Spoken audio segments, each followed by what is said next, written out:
അങ്ങ് എങ്ങനെയാണ് ഈ ഒരു ട്രെയിനിങ് മേഖലയിലേക്ക് ഒരുപക്ഷെ അങ്ങനെ ഒരു ട്രെയിനിങ് സെഗ്മെന്റ് ആവശ്യകത എത്രമാത്രം നമ്മുടെ അക്കാഡമിക്കിലോ കോളേജ് ലെവലിൽ അപ്ലൈ ചെയ്യാണ്ട് നമുക്ക് സാധിക്കും? ഒരിക്കലെങ്കിലും നിങ്ങൾ നേരിട്ട് കാണേണ്ട, അടുത്തറിയേണ്ട, ഒന്ന് സംസാരിക്കേണ്ട ഒരു വ്യക്തിയാണ് നവീൻ എന്ന് എനിക്ക് തോന്നുന്നു.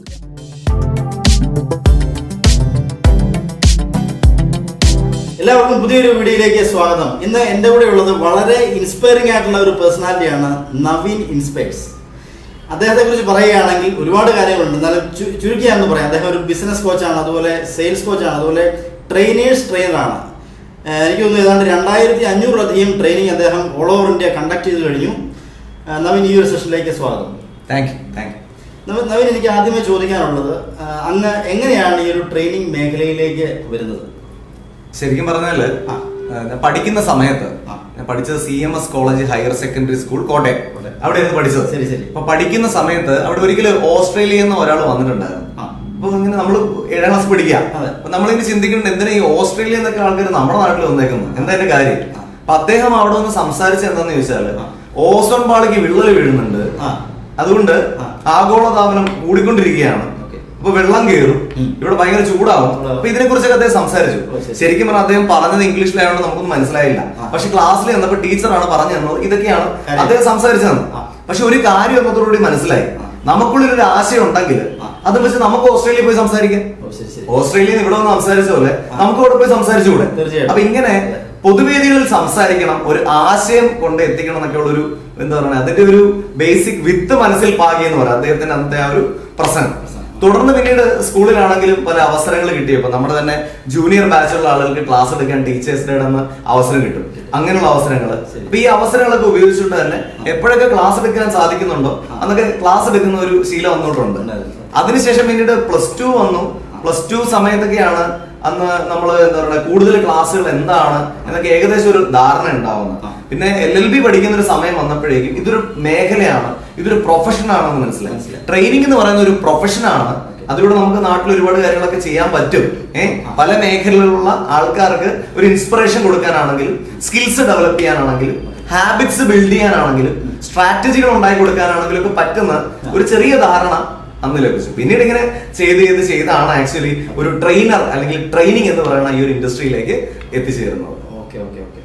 ഓക്കെ, ഞാൻ ഒരുപാട് വീഡിയോസ് നവീന്റെ കണ്ടിട്ടുണ്ട്. വളരെ ഇൻസ്പയറിംഗ് ആയിട്ടുള്ള ഒരു പ്രത്യേക ഒരു ഊർജം ആ ഒരു വീഡിയോയിൽ നിന്ന് കിട്ടുന്നതായിട്ട് എനിക്ക് തോന്നിയിട്ടുണ്ട്. ശരിക്കും എന്താണ് ഇതിന്റെ ഒരു രഹസ്യം? എന്താണ് ഇത്ര എനർജിയിൽ സംസാരിക്കാനുള്ള ഒരു കാര്യം? എന്താണ് ശരിക്കും ഇത് എനർജി എന്ന് പറയുമ്പോൾ, നമ്മളിപ്പോ ഒരു ഉദാഹരണമായിട്ട് പറഞ്ഞാലേ, നമ്മളിപ്പോ ഒരു തമിഴ്നാട്ടിൽ എന്നിട്ട് എപ്പടി ഇരിക്കീങ്കന്ന് ചോദിച്ചാൽ എന്താ ഒരു ഉത്തരം പറയും? നല്ല ഇരിക്കീങ്ക. ഇപ്പൊ നമ്മൾ നോർത്ത് ഇന്ത്യൻസിന്റെ അടുത്ത് ചോദിക്കുകയാണ് ആ കേസ് എന്ന് ചോദിച്ചു കഴിഞ്ഞാൽ ബഡിയ ഹോം എന്ന് പറയും. നമ്മളോട് ചോദിച്ചാൽ എന്താ പറയണേ? നമ്മളോട് സാറിന് ഇതിൽ എന്തുണ്ട് വിശേഷം എന്ന് ചോദിച്ചാൽ കുഴപ്പമില്ല. നമ്മൾ പറയുന്ന തന്നെ ഒരു കുഴപ്പമില്ല എന്നുള്ളതാണ്. അതായത് ഊർജ്ജം കുറഞ്ഞൊരു സെന്റൻസ് ആണ് പലപ്പോഴും നമ്മൾ റെസ്പോൺസിന് ഉപയോഗിക്കുന്നത്. പക്ഷെ ആ ഒരു ഊർജ്ജ കുറവ് ഇതേ നമ്മൾ തന്നെ പുറത്തെവിടെയെങ്കിലും പോയി കഴിഞ്ഞാൽ മാറ്റുകയും ചെയ്യും. അപ്പൊ ഇത് നമ്മുടെ നാട്ടിൽ തന്നെ ആ ഒരു ഊർജ്ജം വളരെ ഇമ്പോർട്ടന്റ് ആണെന്ന് എനിക്ക് മനസ്സിലായി. കാര്യം വെച്ചാല് നമ്മള് ശ്രദ്ധിച്ചു നോക്കിക്കഴിഞ്ഞാൽ ഇപ്പൊ ഒരു മാരുതി 800 കാറ് മനസ്സിലേക്ക് കൊണ്ടുവരിക, അതേപോലെ ഒരു BMW കാറ് മനസ്സിലേക്ക് കൊണ്ടുവരിക.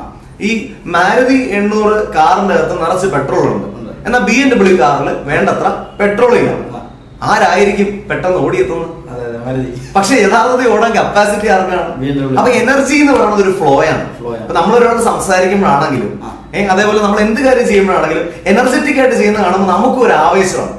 ശരിക്കും ഒരു എനർജി അല്ലേ നമ്മുടെ ജീവൻ എന്ന് പറഞ്ഞാൽ. അപ്പൊ ആ ഒരു എനർജിയോടുകൂടി സംസാരിക്കുന്ന എന്തോ ഇഷ്ടമാണ്. അതുകൊണ്ടാണ് എനർജറ്റിക് ആയും അഗ്രസീവ് ആയിട്ടും ഒക്കെ പലപ്പോഴും സെഷൻസ് ഹാൻഡിൽ ചെയ്യുന്നത്. വളരെ വളരെ വളരെ അമേസിംഗ് ആയിട്ടുള്ള ഒരു ആൻസർ ആയിട്ടാണ് എനിക്ക് തോന്നുന്നത്. ഓക്കെ നവീന്, എനിക്കറിയാം ഏകദേശം 2500-ലധികം ട്രെയിനിങ്ങുകൾ ഓൾ ഓവർ ഇന്ത്യ എടുത്തിട്ടുണ്ട്. കാരണം അദ്ദേഹം പല ലാംഗ്വേജിൽ ചെയ്യുന്ന ആളാണ്. ഇംഗ്ലീഷ്, മലയാളം, ഹിന്ദി, അല്ലേ, ഇനി കന്നഡയൊക്കെ വരാൻ പോകുന്നു, പലതരത്തിലുള്ള ചാനലുകൾ വരാൻ പോകുന്നു. അപ്പോൾ അങ്ങയുടെ ഒരു ട്രെയിനിങ് അനുഭവത്തിൽ എന്തെങ്കിലും നമ്മൾ മറക്കാനാവാത്ത ഇൻസിഡന്റ് ഉണ്ടോ? അങ്ങനെ പറഞ്ഞാൽ ധാരാളം ഇൻസിഡൻസ് ഉണ്ട്. ആക്ച്വലി നമ്മൾ ട്രെയിനിങ് എന്ന് പറയുന്ന ഈ മേഖലയിലേക്ക് ഇറങ്ങാൻ പോവാന്ന് പറഞ്ഞപ്പോൾ ആരും അംഗീകരിച്ചിട്ടില്ല തുടക്ക കാലഘട്ടത്തിൽ. കാര്യം വെച്ചാൽ അന്ന് ട്രെയിനിങ് എന്ന് പറയുന്നത് അങ്ങനെ ഒരു ഇൻഡസ്ട്രി അല്ല. ട്രെയിനിങ് എന്ന് പറയുന്ന ഒരു മേഖല ഇപ്പൊ നമുക്ക് അറിയുന്നത് പോലെ ആ ഒരു ടൈം ഫ്രെയിമിൽ ഒരു ട്രെയിനിങ് എന്ന് പറയുന്ന ഇൻഡസ്ട്രി അത്ര പരിചിതമല്ല. ഇന്ന് കുട്ടികൾക്കാണെങ്കിൽ പോലും പരിചിതമാണ്. കാര്യം ഓരോ സ്കൂളുകളിലൊക്കെ ധാരാളം പ്രോഗ്രാംസ് കാര്യങ്ങളൊക്കെ നടക്കുന്നുണ്ട്, അവർക്ക് പരിചിതമാണ്. പക്ഷെ അന്ന് ഇത്ര പരിചിതമല്ല. അപ്പൊ അതിലേക്ക് ഇറങ്ങുന്ന സമയത്ത് നമുക്ക് ഒരുപാട് കൺഫ്യൂഷൻസ് ഉണ്ടായിരുന്നു. പിന്നെ ഞാൻ ട്രെയിനിങ് എടുക്കുന്നുണ്ടെങ്കിൽ പോലും ആ സമയത്ത് കുറെ കാലഘട്ടത്തിൽ വക്കീലായിട്ട് പ്രാക്ടീസ് ചെയ്തിട്ടുണ്ട്. അതിന് മുന്നേ ഒരു കാലത്തിൽ സെയിൽസ്മാൻ ആയിട്ട് വർക്ക് ചെയ്തിട്ടുണ്ട്.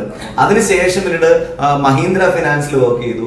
ശേഷം അഡീഷണൽ സ്കിൽ അക്വിസിഷൻ പ്രോഗ്രാം എന്ന ഹയർ എഡ്യൂക്കേഷൻ ഡിപ്പാർട്ട്മെന്റിന്റെ ഒരു പ്രൊജക്ടിൽ വർക്ക് ചെയ്തു. അപ്പൊ അങ്ങനെ പല പല മേഖലകളിൽ വർക്ക് ചെയ്തു. എന്നാൽ ഈ സമയത്തൊക്കെ തന്നെ എപ്പോഴൊക്കെ ട്രെയിനിങ് എടുക്കാനുള്ള ഒരു അവസരം കിട്ടിയാൽ ട്രെയിനിങ്സ് എടുക്കാൻ വേണ്ടി പോകുമായിരുന്നു. അപ്പൊ ഇങ്ങനെ പോകുന്ന സമയത്ത് എനിക്കുണ്ടായ ഒരു രസകരമായ ഒരു അനുഭവം ഞാനൊന്ന് സൂചിപ്പിക്കും. അപ്പൊ താങ്കൾക്കും അതേപോലെ ധാരാളം അനുഭവങ്ങൾ ഇങ്ങനെ നടക്കുമ്പോൾ ഉണ്ടാവുമല്ലോ. അപ്പൊ ഈ ഒരു മേഖലയുടെ പ്രത്യേകത എന്ന് എനിക്ക് തോന്നിയ ഒരു ഇൻസിഡന്റ് ആണ് ഞാൻ പറയുന്നത്.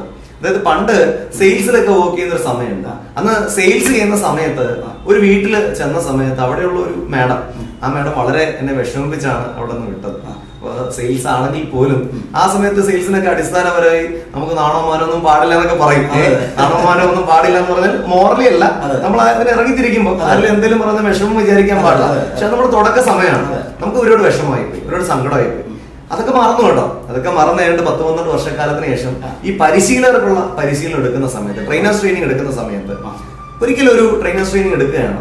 ആ ട്രെയിനേഴ്സ് ട്രെയിനിങ്ങിന്റെ രണ്ടാമത്തെ ദിവസം ഫീഡ്ബാക്ക് പറയുന്ന ഒരു സെഷൻ ഉണ്ട്. അതായത് 2 ദിവസം കൊണ്ട് അവർക്ക് ഒരു പരിവർത്തനം ഉണ്ടായതിനു ശേഷം അവർക്ക് എന്ത് മാറ്റം ഉണ്ടായെന്നുള്ളത് പറയുന്ന ഒരു സെഷൻ. നമുക്ക് ഒരുപാട് സന്തോഷം തോന്നുന്ന സെഷനാണ്.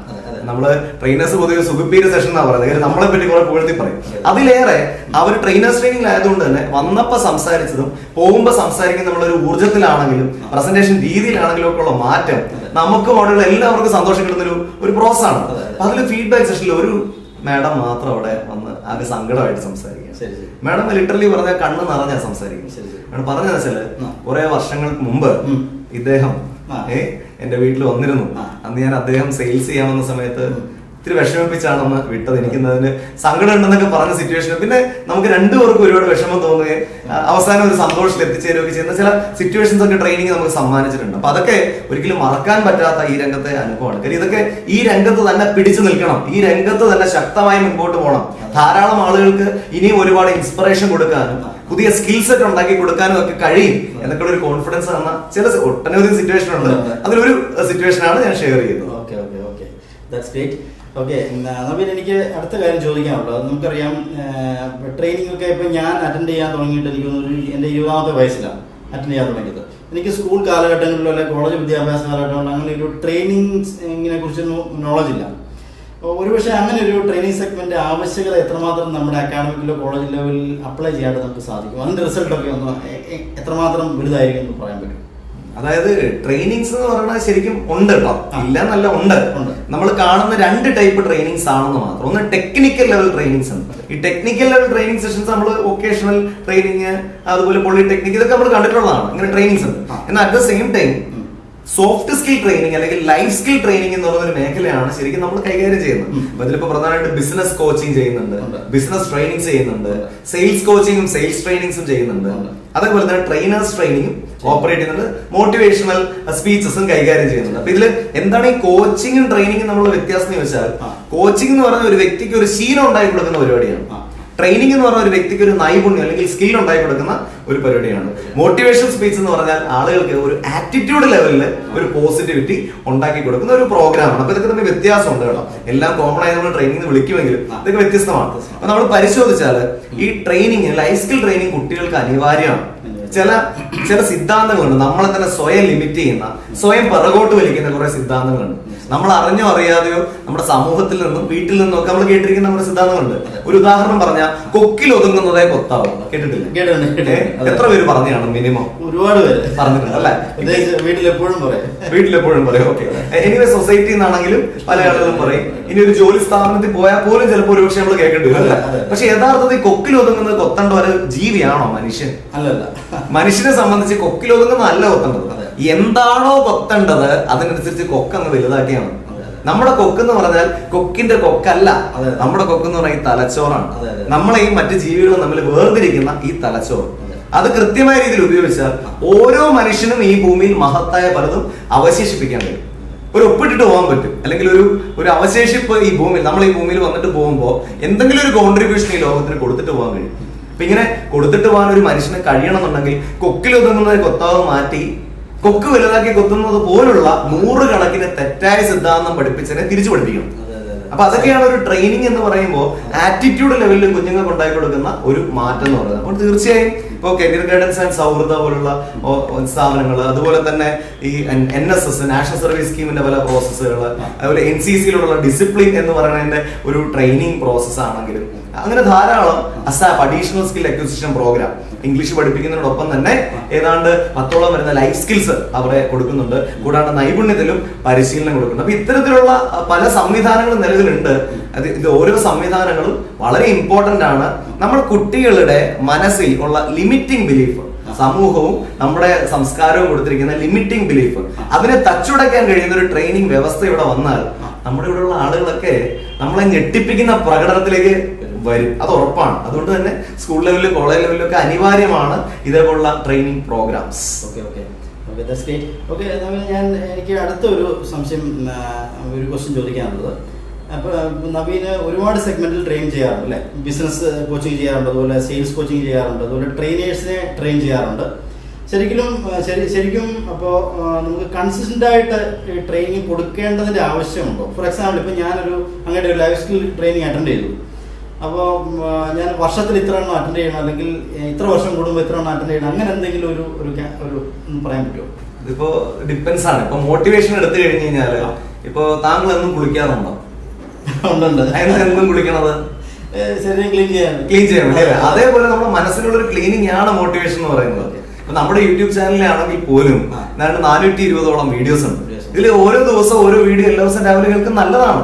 കാര്യം നമ്മുടെ മനസ്സിലേക്ക് ഓരോ ദിവസവും പെടുന്ന അഴുക്കുകൾ, ആ അഴുക്കുകൾ കഴുകിക്കളയാൻ ഹെൽപ്പ് ചെയ്യുന്ന ഒരു കാര്യമാണ് ഈ വീഡിയോസ് കാണുന്നത്. അല്ലെങ്കിൽ ഒരു പുസ്തകം വായിക്കുന്നത്, അല്ലെങ്കിൽ നല്ല വാക്ക് പറയുന്ന മനുഷ്യരുമായി ഇന്ററാക്ട് ചെയ്യുന്നത്. അപ്പൊ തീർച്ചയായിട്ടും മോട്ടിവേഷൻ എവറിഡേ വേണ്ട കാര്യമാണ്.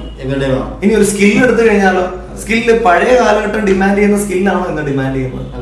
പണ്ട് നമുക്ക് ഡ്രൈവറുടെ ജോലിയുണ്ട്, ഇപ്പോഴും നമുക്ക് ഡ്രൈവറുടെ ജോലിയുണ്ട്. നാളെ ഒരു കാലഘട്ടം വരും ഡ്രൈവർ ഇല്ലാതെ ഓടുന്ന വണ്ടികൾ. പക്ഷെ ആ വണ്ടികൾക്കും ഡ്രൈവറുടെ പ്രസക്തി നഷ്ടപ്പെടില്ല. ഡ്രൈവറുടെ റോള് വണ്ടി ഓടിക്കലായിരിക്കില്ല എന്ന് മാത്രം. അപ്പൊ അയാൾ പുതിയ സ്കില്ല് പഠിക്കേണ്ടി വരും. അങ്ങനെ എല്ലാ മേഖലയിലും പുതിയ സ്കിൽ അപ്ഗ്രേഡ് ചെയ്യേണ്ടി വരും. ഇനി ഹാബിറ്റ്, നിലവിലുള്ള ശീലങ്ങളെ മാറ്റി പുതിയ ശീലങ്ങൾ പഠിക്കുമ്പോഴല്ലേ നിലവിലുള്ള ജീവിതം മാറി പുതിയ ജീവിതം നമുക്ക് കൈവരിക്കാൻ കഴിയുന്നത്. ഇനി നിലവിലുള്ള പദ്ധതികളെ മാറ്റി പുതിയ പദ്ധതികൾ രൂപീകരിക്കുമ്പോഴല്ലേ നമ്മുടെ റിസൾട്ട് കൂടുന്നത്. അപ്പൊ അതുകൊണ്ട് തന്നെ ഇതൊക്കെ തന്നെ റെഗുലർ ആയ രീതിയിൽ നമ്മൾ ചെയ്യേണ്ടതാണ്. അത് ഏത് ഗ്യാപ്പിൽ വേണം എന്നുള്ളത് ഓരോ ഇൻഡസ്ട്രിയെ അനുസരിച്ചായിരിക്കും ഇരിക്കുന്നത്. ഇപ്പൊ ബിസിനസ്സിൽ കൊറോണയ്ക്ക് മുൻപേ ബിസിനസ്സുമായി ബന്ധപ്പെട്ട ട്രെയിനിങ് അറ്റൻഡ് ചെയ്ത ആൾക്ക് കൊറോണ സമയത്ത് എന്ത് ചെയ്യണം എന്നുള്ള ആശങ്കയാണ്. അപ്പൊ ആ സമയത്ത് ഇതിനെ ഓൺലൈൻ ആക്കി മാറ്റാനുള്ള ട്രെയിനിങ്സ് അനിവാര്യമാണ്. അതിനുശേഷമുള്ള മാർക്കറ്റ്, പഴയ മാർക്കറ്റും ഇല്ല, കൊറോണ മാർക്കറ്റും ഇല്ല, ഒരു പുതിയ മാർക്കറ്റാണ്. ഈ മാർക്കറ്റിൽ എന്താണ് ചെയ്യേണ്ടത്? അപ്പൊ അവിടെയും കുറെ പുതിയ കാര്യങ്ങൾ പഠിക്കേണ്ടി വരും. അപ്പൊ ഇത് പഠനം എന്നുള്ളത് ഒരു ലൈഫ് ലോങ് പ്രോസസ് ആണ്. അപ്ഗ്രേഡ് ചെയ്യണം. അപ്ഗ്രേഡ് ചെയ്യാൻ പറ്റാതെ വന്നുപോയി തകർന്നു പോയ ധാരാളം കമ്പനികൾ നമുക്കറിയാം. ഇപ്പൊ നമ്മുടെയൊക്കെ ഒരു ചെറുപ്പകാലം, അതായത് ഒരു പ്രായമാണ്, നമ്മുടെ ചെറുപ്പകാലം നമ്മൾ നോക്കിയ മൊബൈൽ ഫോൺസ് മാത്രമാണ്. പക്ഷെ ആ നോക്കിയ മൊബൈൽ ഫോൺസ് എന്തുകൊണ്ട് മാർക്കറ്റിൽ നിന്ന് മാറിയെന്ന് ചോദിച്ചാൽ ആൻഡ്രോയിഡിലേക്ക് മറ്റ് മൊബൈലുകൾ വന്നപ്പോൾ അവര് മാത്രം അപ്ഗ്രേഡ് ചെയ്യാൻ തയ്യാറായില്ല. അവിടെയാണ് അവർക്കൊരു പരാജയം സംഭവിച്ചത്. മാറ്റത്തിന് ഉൾക്കൊള്ളാൻ തയ്യാറായില്ല. അതേ സമയത്ത് മാറ്റത്തിൽ ഉൾക്കൊണ്ടൊരു കമ്പനി എടുക്കുക, ബുള്ളറ്റ് എന്ന് പറയുന്ന കമ്പനി കച്ചവടം ഇല്ലാതെ കുറെ നാളെ നിന്നു. പക്ഷെ അവരെന്താ ചെയ്തത്? അവര് ഗിയർ ആദ്യം വച്ചുകൊണ്ടിരുന്നത് വലതുഭാഗത്തായിരുന്നു. അവിടുന്ന് ആളുകളൊക്കെ ഇടതുഭാഗം കണ്ടീഷൻ ആയപ്പോ അവർ ഇടത്തോട്ട് മാറ്റാൻ തയ്യാറായപ്പോ അവർക്ക് ബൂമിംഗ് സെയിൽസ് ഉണ്ടായി.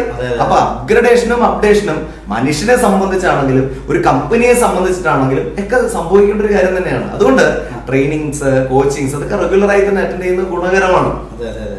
അപ്പം അതുകൊണ്ട് തന്നെ ആയിരിക്കും ഒരു പക്ഷേ അങ്ങ് ട്രെയിനേഴ്സ് ട്രെയിനിങ് പ്രോഗ്രാം കണ്ടക്ട് ചെയ്തില്ലേ? കൂടുതൽ ട്രെയിനേഴ്സിനെ ക്രിയേറ്റ് ചെയ്യുക എന്നുള്ളതാണോ അതിന്റെ ലക്ഷ്യം? അതോ എങ്ങനെയാണ്? ഡെഫിനറ്റ്ലി ട്രെയിനേഴ്സ് കൂടുതൽ ആവശ്യമാണല്ലോ നമ്മുടെ സമൂഹത്തില്. അപ്പൊ ഇതിലൊരു രസകരമായ കാര്യം എന്താണെന്ന് വെച്ചാല്, പണ്ടൊരു കാലഘട്ടത്തിൽ നമ്മൾ ജീവിക്കുന്ന ഒരു കൂട്ടുകുടുംബത്തിലാണ്. അന്ന് നമുക്ക് പറഞ്ഞു തരാൻ കാരണവന്മാരുണ്ട്, അല്ലേ? ഇപ്പോ ഒരുപാട് കുഞ്ഞുങ്ങളുള്ള അമ്മമാരുണ്ട്. ഒരു പുതുതായി കുഞ്ഞുണ്ടാവുന്ന ഒരു സ്ത്രീക്ക് വേണ്ടതെല്ലാം പറഞ്ഞു കൊടുക്കാൻ, ഇത് പറഞ്ഞു കൊടുക്കാനായി ധാരാളം ആളുകൾ ഉണ്ടായിരുന്ന കൂട്ടുകുടുംബ സംവിധാനത്തിൽ നിന്നും ഇനി ഒരു മിഠായി ഇട്ടുകഴിഞ്ഞാൽ 5 or 6 പേര് ചേർന്ന് കഴിക്കുന്ന ഒരു കാലഘട്ടമുണ്ട്. അവിടെ പ്രത്യേകിച്ച് പലതും പഠിപ്പിക്കേണ്ട കാര്യമില്ല. ലൈഫ് സ്കിൽസ് ആ കുടുംബത്തിന്റെ ചുറ്റുപാടിൽ നിന്ന് തന്നെ ആ കുട്ടി പഠിക്കുന്നുണ്ട്. ടെക്നിക്കൽ സ്കിൽസും കാര്യങ്ങളൊക്കെ ആയിരുന്നു അന്ന് കൂടുതൽ ഇമ്പോർട്ടൻസ്. പക്ഷെ ഇന്ന് നമ്മൾ പരിശോധിച്ചാൽ കൂടുതൽ ന്യൂക്ലിയർ ഫാമിലി, അച്ഛനും അമ്മയും ഒരു കുഞ്ഞും കാണും, അച്ഛൻ അച്ഛൻ ജോലിക്ക് പോകും, അമ്മ ജോലിക്ക് പോകും. അപ്പൊ കുഞ്ഞിന് അവിടെ പലതും പഠിക്കാനുള്ള ഓപ്പർച്യൂണിറ്റി ഇല്ല. അപ്പൊ ഇതില്ലാത്തതുകൊണ്ട് തന്നെ ഒരു പ്രശ്നം വരും. നമ്മൾ കാണുന്നതാണ് മൊബൈൽ ഫോണിൽ ഒരു ഫോട്ടോ വന്നു കഴിഞ്ഞാൽ അല്ലെ, അല്ലെങ്കിൽ പരീക്ഷയ്ക്ക് ഒന്നത് തോറ്റു പോയി എന്തൊക്കെയാ നമ്മളിപ്പോ കണ്ടുകൊണ്ടിരിക്കുന്നത്. എന്നാൽ ഇതേ കണക്കുകൾ പണ്ടില്ല. കാരണം കണ്ടു ഒരുപാട് ആളുകളുണ്ട്. എന്നാൽ ഇതേ കണക്കുകൾ പണ്ടില്ല. പണ്ട് ആ സമയത്ത് സപ്പോർട്ട് ചെയ്യാൻ ധാരാളം ആളുകളുണ്ട്. ഇന്ന് പലപ്പോഴും സപ്പോർട്ടിന് ആളില്ല എന്നുള്ളതാണ് നമുക്ക് വരുന്ന ഏറ്റവും വലിയൊരു ബുദ്ധിമുട്ട്. അവിടെയാണ് ഈ ട്രെയിനിങ്സിന്റെയും മോട്ടിവേഷന്റെ ഒക്കെ പ്രസക്തി വരുന്നത്. അപ്പൊ അതുകൊണ്ട് ഇത് വളരെ ഇമ്പോർട്ടന്റ് ആയിട്ടുള്ള ഒരു കാര്യം തന്നെയാണ്. ട്രെയിനേഴ്സ് ട്രെയിനിങ് എന്ന് പറയുന്നതുകൊണ്ട് ഉദ്ദേശിക്കുന്നത് ഒരു പുതിയ ട്രെയിനറെ പരിശീലിപ്പിച്ചുണ്ടാക്കുകയാണ്. അതായത് എങ്ങനെ വേണം ഒരു ട്രെയിനർ സംസാരിക്കാൻ, ഏതൊക്കെ രീതിയിൽ. ഇപ്പൊ അഗ്രസീവായിട്ട് സംസാരിക്കാൻ പറ്റും, സ്നേഹത്തോടെ സംസാരിക്കാൻ പറ്റും, സങ്കടത്തിൽ സംസാരിക്കും. ഇതൊക്കെ എങ്ങനെ ഡിഫറെന്റ് ആയ രീതിയിൽ അപ്രോച്ച് ചെയ്യാം. അതുപോലെ കുട്ടികളാണെങ്കിലും ഈ പ്രായമായിട്ടുള്ള അഡൽട്ട് ആയിട്ടുള്ള ലേണേഴ്സ് ആണെങ്കിലും ഇവരെയൊക്കെ കൈകാര്യം ചെയ്യുമ്പോൾ എന്തൊക്കെ ക്ലാസ് റൂം മാനേജ്മെന്റ് ടെക്നിക്സ് ഉപയോഗിക്കാം, അതുപോലെ എന്തൊക്കെ വിഷ്വലായി കാണിച്ചു കൊടുക്കാം, എന്തൊക്കെ പുതിയ മാറ്റങ്ങൾ ക്ലാസ്സിൽ കൊണ്ടുവരാം, എങ്ങനെ രസകരമായി ക്ലാസ് കൊണ്ടുപോകാം. അപ്പൊ ഇതൊക്കെ പഠിച്ച് ട്രെയിനേഴ്സ് ഇറങ്ങിയാൽ അവരുടെ ക്ലാസ്സിൽ ഇരിക്കുന്ന ആളുകൾ ബോറടിച്ചിരിക്കില്ല. അവർ പഠിക്കാൻ തയ്യാറാവും. ഡെഫിനറ്റ്ലി പഠിപ്പിക്കുന്ന കാര്യങ്ങൾ ഗുണകരമായി അവർക്ക് കിട്ടും. അപ്പൊ ട്രെയിനേഴ്സിനെ പഠിപ്പിക്കുക എന്ന് പറഞ്ഞാൽ അതുകൊണ്ട് അഡ്വാൻറ്റേജ് ഒരു സമൂഹത്തിന് മുഴുവനാണ്. ഇവര് പോയി നൂറുകണക്കിന്, ആയിരക്കണക്കിന്, പതിനായിരക്കണക്കിന് ആളുകളെ പരിശീലിപ്പിക്കേണ്ട ആളുകളാണ്. അതാണ് ട്രെയിനേഴ്സ് ട്രെയിനിങ്ങിന്റെ ഏറ്റവും വലിയ സന്തോഷം എന്ന് പറയുന്നത്. അത് നല്ലൊരു കാര്യം തന്നെ. ഞാൻ അവസാനമായിട്ട് എനിക്ക് ചോദിക്കാനുള്ള കാര്യം, കാരണം ഒരുപാട് കാര്യങ്ങൾ നവീനോട് ചോദിക്കാറുണ്ട്. കാരണം വൈഡ് വെറൈറ്റീസ് ഓഫ് ട്രെയിനിങ് അദ്ദേഹം എടുത്തുകൊണ്ടിരിക്കുന്ന വ്യക്തിയാണ്. അപ്പം ഫൈനലായിട്ട് എനിക്ക് ചോദിക്കാനുള്ളത്, ശരിക്കും നവീൻ ഇൻസ്പയേഴ്സ് കൊണ്ട് അതിന്റെ ഒരു ലക്ഷ്യം എന്താണ്? What is your mission? Naveen inspires എന്ന് പറഞ്ഞു കഴിഞ്ഞാൽ ആക്ച്വലി അതൊരു വികാരമായി മാറണം എന്നാണ് എന്റെ ആഗ്രഹം. അതായത് ഇപ്പൊ ഉദാഹരണമായിട്ട് പറഞ്ഞാൽ എന്നെ ഒരു തീപ്പെട്ടിക്കുള്ളിയായിട്ട് കണ്ടാൽ മതി, ഒരു തീപ്പെട്ടിക്കുള്ളിയായിട്ട് കണ്ടാൽ മതി. താങ്കൾ ഒരു പന്തമായിട്ട് കാണുക. എങ്ങനെ? എന്നെ ഒരു തീപ്പെട്ടിക്കുള്ളിയായിട്ട് കണ്ടാൽ മതി, താങ്കൾ ഒരു പന്തമായിട്ട് കാണുക. ഈ തീപ്പെട്ടിക്കുള്ളി ഒരച്ചിട്ടുള്ള തീ ഉണ്ടല്ലോ, ആ തീ പന്തത്തിന് കിട്ടിയാൽ എനിക്ക് കൊടുക്കാൻ പറ്റുന്ന പ്രകാശത്തേക്കാൾ കൂടുതൽ താങ്കൾക്ക് കൊടുക്കാൻ കഴിയും. അങ്ങനെ ഇവിടെ വരുന്ന ഓരോ വ്യക്തികളും ഇൻസ്പിറേഷൻ കൊടുക്കുന്ന വ്യക്തികളായി മാറുക. അല്ലെങ്കിൽ നമ്മളോടൊപ്പം അസോസിയേറ്റ് ചെയ്യുന്ന ഓരോ ബിസിനസ്മെനും സമൂഹത്തിന് ഒരു ഇൻസ്പിറേഷൻ കൊടുക്കുന്ന ആളുകളാവുക. ട്രെയിനേഴ്സ് അവരുടെ ട്രെയിനീസിന് ഇൻസ്പിറേഷൻ കൊടുക്കുന്ന ആളാവുക. സെയിൽസ്മാൻ അവരുടെ കസ്റ്റമേഴ്സിന് ഇൻസ്പിറേഷൻ കൊടുക്കുന്ന ആളാവുക. അങ്ങനെ ഏത് മേഖലയുള്ള വ്യക്തിക്ക് ഒരു ഇൻസ്പിറേഷൻ കൊടുക്കാൻ കഴിയുന്ന ആളാവുക. അത് കൈമാറ്റം ചെയ്യുക, ആ ഒരു ഇൻസ്പിറേഷന് സ്പാർക്ക് കൊടുക്കുക. അതാണ് ഒരു മിഷൻ എന്ന് പറയുന്നത്.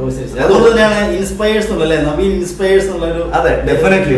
താങ്കൾ ഇപ്പൊ നമ്മൾ ഇത്ര നേരം സംസാരിക്കുന്നുണ്ട്, ഈ പറഞ്ഞ എന്തെങ്കിലും കാര്യങ്ങളിൽ നിന്ന് താങ്കൾക്ക് ഒരു ഇൻസ്പിറേഷൻ ലഭിച്ചോ? തീർച്ചയായിട്ടും ഡിയർ ഫ്രണ്ട്സ്, മനസ്സിലാക്കാൻ എനിക്ക് പറയാനുള്ളത്, ഇവിടെ ഇരുന്നപ്പോൾ തന്നെ എനിക്കൊരു വല്ലാത്തൊരു ഊർജ്ജം അങ്ങയിൽ നിന്ന് 100% ലഭിച്ചു. ഇത് വെറുതെ പറയുന്നതല്ല, 100% സത്യമാണ്. നിങ്ങൾക്ക് ഒരിക്കലെങ്കിലും നിങ്ങൾ നേരിട്ട് കാണേണ്ട, അടുത്തറിയേണ്ട, ഒന്ന് സംസാരിക്കേണ്ട ഒരു വ്യക്തിയാണ് നവീൻ എന്ന് എനിക്ക് തോന്നുന്നു, എന്റെ വ്യക്തിപരമായ അഭിപ്രായം. അത് സത്യസന്ധമായി പറഞ്ഞതാണെങ്കിൽ ജയൻ ഇൻസ്പയേഴ്സ് ആയിരിക്കണം ഇവിടെ നിന്ന് ഇറങ്ങുന്ന സമയം തൊട്ട്. താങ്കൾ കാണുന്ന വ്യക്തികളെ, താങ്കൾ പരിചയപ്പെടുന്ന വ്യക്തികളെ താങ്കൾക്ക് ഇൻസ്പയർ ചെയ്യാൻ കഴിഞ്ഞാൽ ഞാൻ എന്തിനാണോ ജീവിക്കുന്നതിന്റെ അർത്ഥം നിറവേറിയെന്ന് എനിക്ക് സന്തോഷിക്കാൻ കഴിയുന്നതാണ്. ഓക്കെ, മനസ്സിലായി. നവീൻ ഇൻസ്പയേഴ്സ് എന്ന ബ്രാൻഡ് ലോകം അറിയപ്പെടുന്ന വലിയൊരു ട്രെയിനിങ് ബ്രാൻഡായിട്ട് മാറട്ടെ എന്ന എല്ലാവിധ ആശംസകളും ഞാൻ നൽകുന്നു. Thank you so much Naveen. Thank you.